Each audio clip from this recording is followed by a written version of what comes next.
This podcast is sponsored by Echelon. Echelon is the affordable way to get the workout equipment, the workout community, and an instructor's motivation right in the comfort of your own home.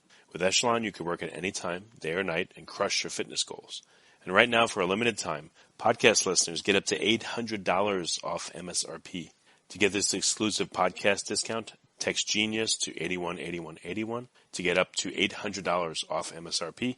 Once again, just text GENIUS to 818181. Quick disclaimer, message and data rates may apply. See terms for details. Forget frequently asked questions, common sense, common knowledge, or Google. How about advice from a real genius? 95% of people in any profession are good enough to be qualified and licensed. 5% go above and beyond. They become very good at what they do, but only 0.1% are real geniuses. Richard Jacobs has made it his life's mission to find them for you. He hunts down and interviews geniuses in every field: sleep science, cancer, stem cells, ketogenic diets, and more. Here come the geniuses. This is the Finding Genius Podcast with Richard Jacobs. Hello, this is Richard Jacobs with the Finding Genius Podcast, now part of the Finding Genius Foundation. My guest is Achina Stein. She's an American board-certified psychiatrist. She has 25 years plus of practice, and we're going to talk about her work. So, Achina, thank you for coming. Oh, thank you for having me. It's my pleasure. Yeah, tell me, what got you into psychiatry? And then later on, we'll fast forward to today, and I want to ask you how your practice has evolved. That's a loaded question. How did I get into psychiatry? Yeah, so I've always been fascinated with how the mind works, and what's interesting is that when I went to medical school, I didn't feel like there was the one place that was for me. I would go through every rotation and it's like, oh yeah, I like this and this, but it's like, it just didn't feel right until I did my psychiatry rotation. And then I felt at home. So I've always been interested through college, I majored in biology, specializing in neuroscience and behavior. So I was always interested in behavior, particularly with animals. And then when I was going to become a graduate student, I decided I did not want to do research on animals. So I figured, okay, I'll go to medical school. But I didn't even have psychiatry in my mind as a psychiatrist until I actually did my psychiatry rotation. And then it just felt like this is what it clicked. It just clicked for me. I was good at it, and it just was very intuitive. And people said I was good at it. So, and I am. I'm good at my work. So, okay. I call it a gift from God, personally. Yes. What do you think makes a good psychiatrist versus just a run-of-the-mill, like drug vending machine psychiatrist? Oh wow. I personally feel that psychiatry has changed considerably since I became a psychiatrist. I've been doing this for a long time. And in my day, we were required to learn how to do psychotherapy and use it on a regular basis. And to me, psychiatrists that don't do psychotherapy are very limited in a diagnostic sense, I feel. So even if you don't do psychotherapy, knowing how the mind is constructed and all of the emotions that can peek through, and knowing the difference between a healthy reaction and an unhealthy reaction versus, whether or not it has crossed the line into a place where it's very unhealthy to the point of disease, like brain disease. There's different boundaries, I think, and it's understanding and being able to tolerate changes in emotions and giving it the necessity, almost like the room to be expressed in a healthy way, even though it might be uncomfortable for some people, but sometimes it's necessary. I don't know if you understand what I'm talking about, but it is important to have that kind of training and the depth of that kind of training. And well, it sounds like you have to be trained to work with people that obviously are very, in an emotional state, they're troubled, etc.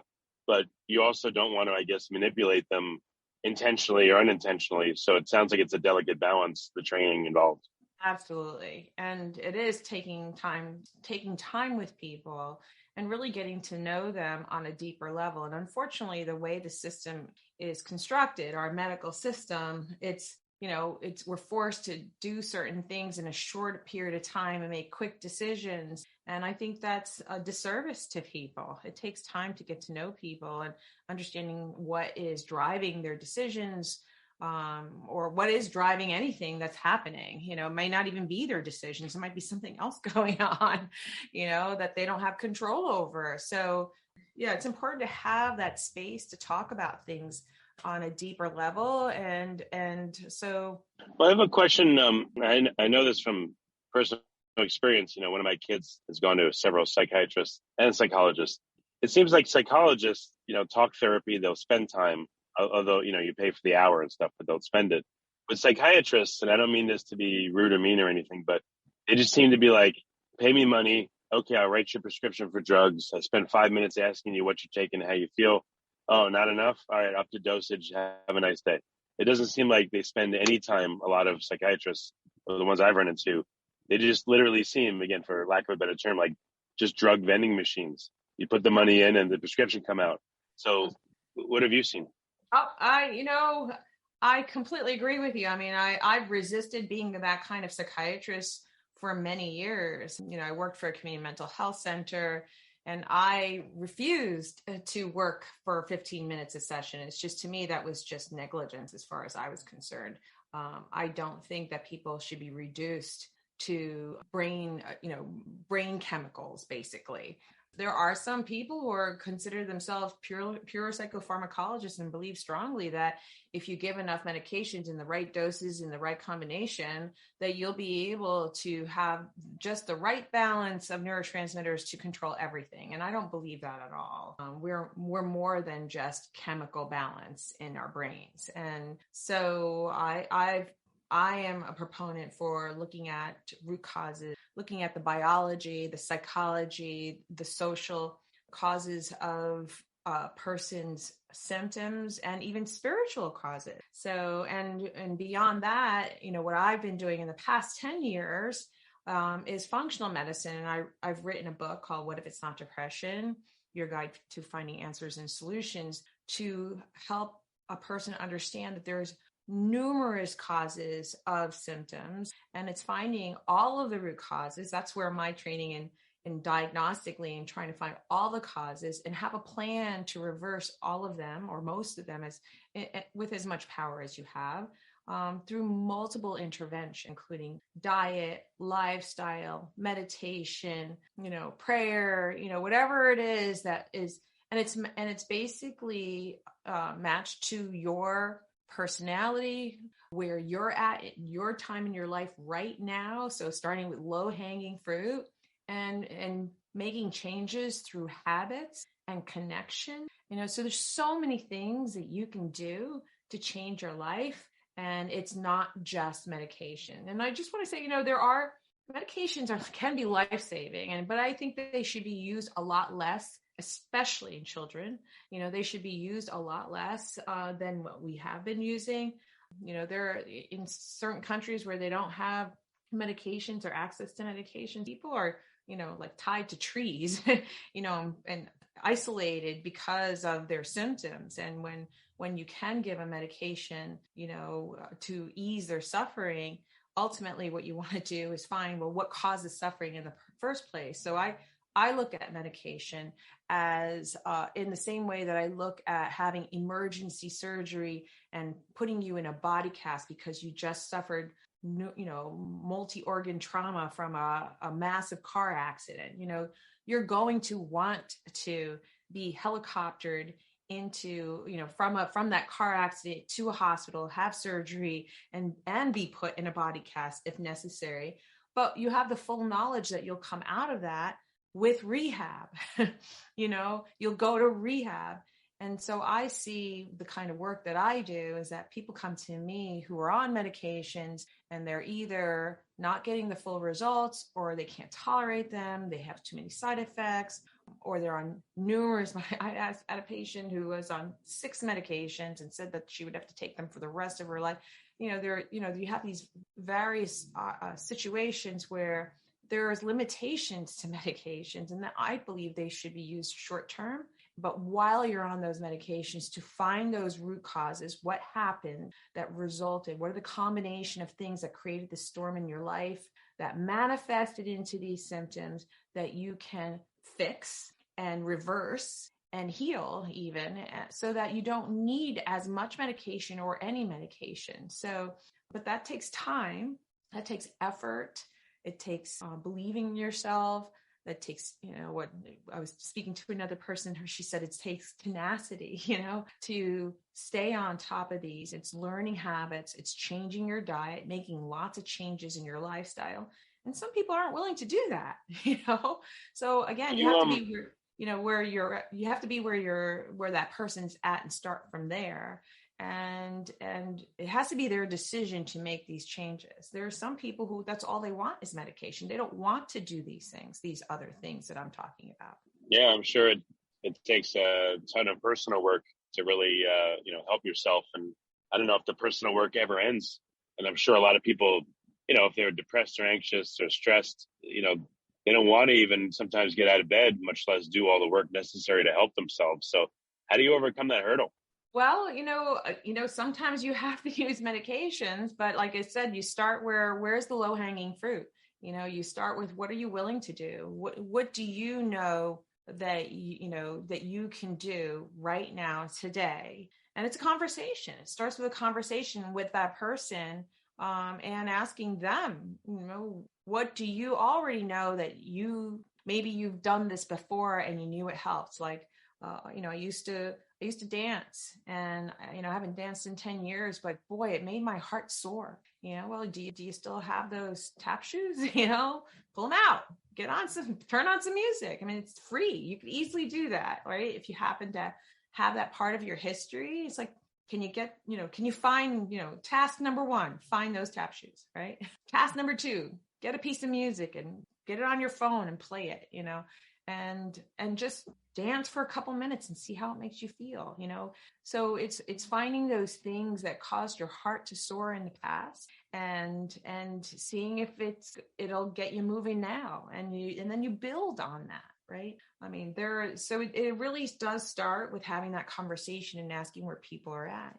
There's some people who start this journey on their own, and then they kind of get stuck. And that's when they reach out to me for help, or they don't, they try all different things and they don't really do them in the right order. So that's when they reach out for help. So there are people on different areas of parts of their journey where they kind of get stuck and they need some help. So coaching is a really important part to motivate it and help them to stay on top of, to, move in the right direction for them. But lifestyle and dietary changes are so, so, so important to do. And it's been my mission to inform other psychiatrists in the traditional world about that. I gave the plenary talk for the Oklahoma Psychiatric Physicians Association back in November, and it was very well received. So there are psychiatrists out there that have been practicing traditional psychiatry who see the limitations, and they want to learn how to do things differently. They want more in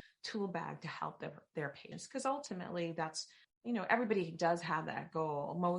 I think most psychiatrists and most doctors go into the field to help people, but the system is structured in such a way that it works against them, causing burnout, but it also works against the patient or the client that they're seeing. So ultimately, the system needs not just our medical system, our food industry needs, I think a lot of things need to change, so, our social system needs to change, the way things are structured.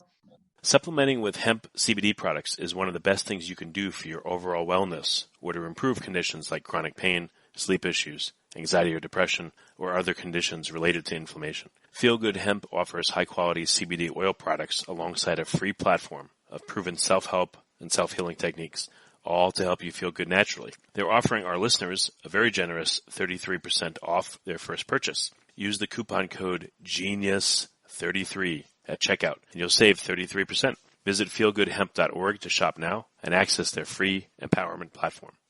I don't know, maybe consensus thinks works to help people with psychological issues versus what actually works. I mean, I know you've talked already about people have to put in work, et cetera, but if you were to give again an assessment of what people think works but doesn't versus what actually works, what would be the condensed summary of those two things? Okay, so there are a lot of people who don't really realize how food is medicine and that food can cause symptoms. So what I do is teach people that there are foods that and so one of the things that people don't realize is that depression and anxiety and even psychosis can be caused by inflammation in the body. And, by the way, your head is attached to your body. So whatever is affecting your body is going to affect your brain. And so inflammation can be caused in your body by 5 factors. Foods. There's foods that can heal you, and there's foods that can poison you. So it's understanding which foods that there are. Gluten and dairy are well known to be causing in the body. Sugar is a big one as well. And our diet is full of gluten, dairy, and sugar. So, even pulling those out, and most people don't eat healthy foods. They don't eat vegetables in particular. A rainbow variety of vegetables is really important. So and eating protein foods with protein and healthy fat. So cutting back on grains. So there's lots of research that shows that the Mediterranean diet is a very healthy diet. But for the brain, more on the paleo or keto, a healthy ketogenic diet. Some people don't say that a ketogenic diet is healthy, but it depends on what you're talking about. So there's different kinds of ketogenic diet, but a healthy ketogenic diet is really good for the brain as the body. And so that's just foods in a nutshell. Some chronic infections are things that can occupy your immune. So people might have chronic sinusitis, chronic dental infections, chronic throat infections, chronic urinary tract infections, gut infections. So people live with these kinds of things and think that it's normal, or they just don't know what else to do about it. From time to time, they take antibiotics or steroids, as opposed to eliminating infections. And so, the conventional world pummels it with antibiotics, but there's other things that you can do to find a balance in your in your gut microbiome. So really helping your gut microbiome to healthier, having really good bacteria, and that might mean probiotics, and also herbal antimicrobials to sort of move into a balanced microbiome, as opposed to this atomic bomb of an antibiotic that just wipes your microbiome out. So the microbiome is responsible for making 70% of your transmitters, and it's responsible for 70-80% of your system. So they work in tandem with each other. So looking for how chronic infections are affecting you, that then also affects your brain. And when you're not feeling good, you're if you've ever had the flu, you're irritable, moody, sad, have all sorts of emotions come up when you're not. I get irritable if it's been 6 to 8 hours since I've eaten, and I'm discussing where to go for dinner, and the conversation is like, I don't know, I chose last time, I'm irritable then too. Yeah. So I can imagine even the flu, or if you're just feeling like incredibly depressed, or it's hard to get yourself moving.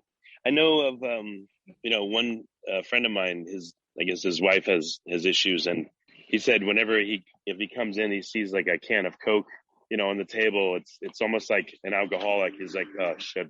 When he sees that, he knows that he's in for problems for a couple of days, because it'll turn his wife's mood, very ugly, and she'll get very upset.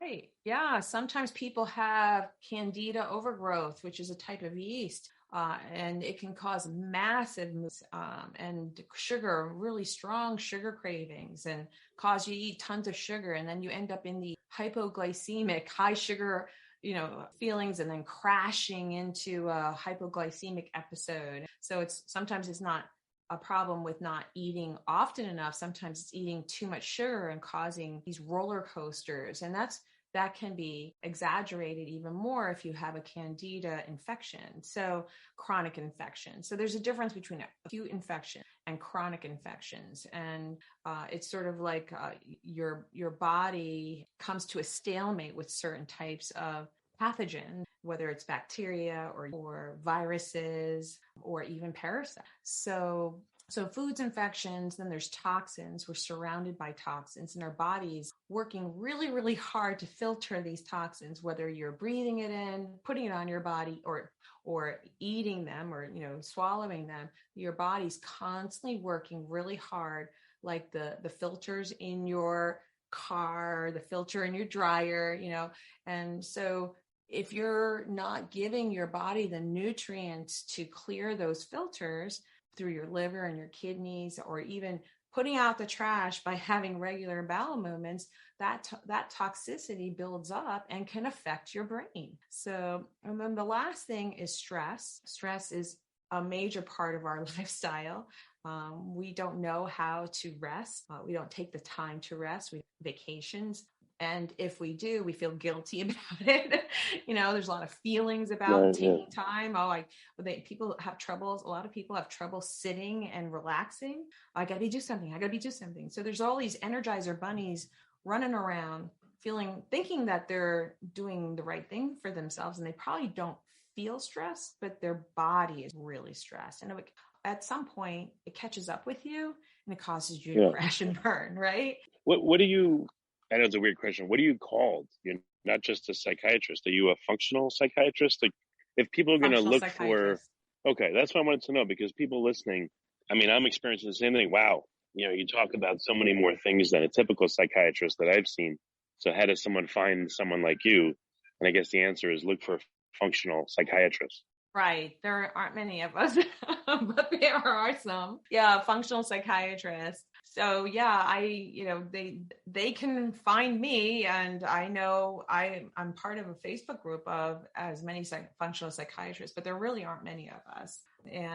But there are functional medicine doctors that are familiar with some of the things that I do and do some of the things that I do, but not to the extent that I do them. So even if you can't find a functional psychiatrist, you can find a functional medicine doctor. Knows a lot about what I do too. So they may not know the whole mental health piece of it. So yeah, so we talked about foods, infections, toxins, stress.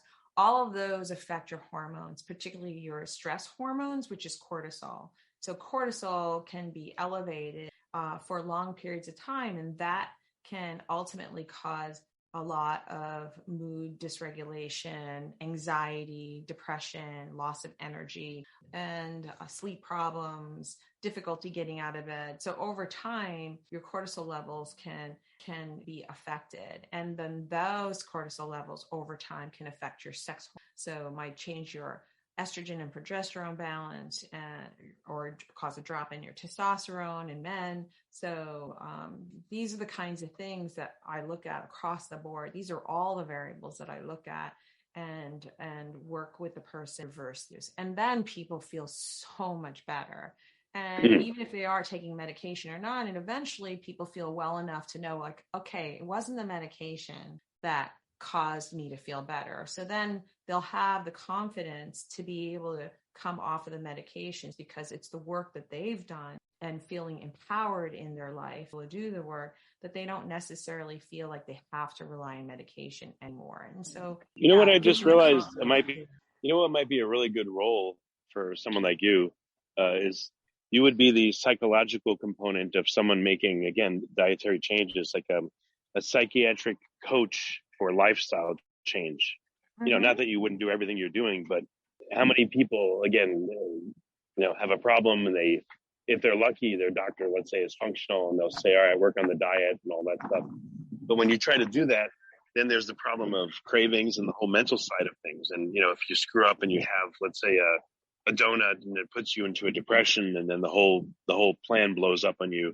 It seems like people need a psychological coach to make sure that they get through this. So does that exist? Is that just part of what you do, or is there a separate person that does that? Well, I'm glad that you asked that, because I actually have what I call boot camp. It's the What If It's Not Depression boot camp. It's a companion program to my book. It's a 12-week group online program. You could do it on your own, and there is a do-it-yourself version.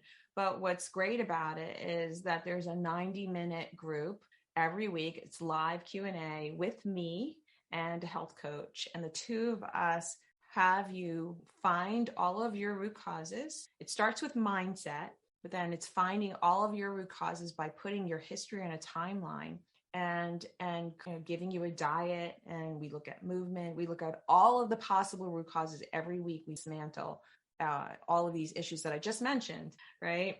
And it's a 12-week program, and it's really, really helps people even within a month's time into the group to make people feel better. It's really a good program. It's 12 weeks. And by the end of the 12 weeks, you'll have addressed most of your root causes, and we'll have a plan for the rest, because there are going to be certain things that are going to take time, but at least you know what it is, and you have a path laid out before you that empowers you to be able to move forward with that plan. Excellent. So, I know the whole world can't hire you, but for those that can and have an interest, where can they go to learn about you and to get an appointment with you, et cetera? Like, where can you serve people? Anywhere in the U.S. or where? Yes. So this boot camp is a health coaching program. It's not a doctor-patient relationship, because as I said, a lot of these things can get better just through dietary and lifestyle changes. And so you don't necessarily need a physician or a psychiatrist to be able to have you go through this program. You would go to www.achinasteindo.com. And on that website, you can learn about how to contact me and schedule a discovery call if you're interested in talking about it and about how I can help you. I also do have a private practice in Rhode Island where I do one-on-one, but you do have to then fly out to see me. So the boot camp is the best way to work with me. Again, there are 90-minute, Q&A live sessions, group sessions, and for every week for 12 weeks. But and then you anyone can, don't have to be in Rhode Island or Massachusetts where I see patients. So very good, Achina. It's really good. It's really refreshing to speak to someone like you. I'm glad people like you are out there, not just the traditional, like I said, I call them drug vending machine psychiatrists. So thank you so much for coming on the podcast. I really appreciate it. Oh, you're very welcome. Thank you for having me. Remember, before you go, supplementing with hemp CBD products is one of the best things you can do for your well-being. Get your CBD from a company that cares and offers you holistic support in your healing or wellness journey. Feel Good Hemp is giving our listeners 33% off their first purchase. You can use coupon code GENIUS33 at checkout to save 33% site-wide. Visit feelgoodhemp.org to shop now and access their free empowerment platform. Forget frequently asked questions. Common sense, common knowledge, or Google. How about advice from a real genius? 95% of people in any profession are good enough to be qualified and licensed. 5% go above and beyond. They become very good at what they do, but only 0.1% are real geniuses. Richard Jacobs has made it his life's mission to find them for you. He hunts down and interviews geniuses in every field: sleep science, cancer, stem cells, ketogenic diets, and more. Here come the geniuses. This is the Finding Genius Podcast with Richard Jacobs.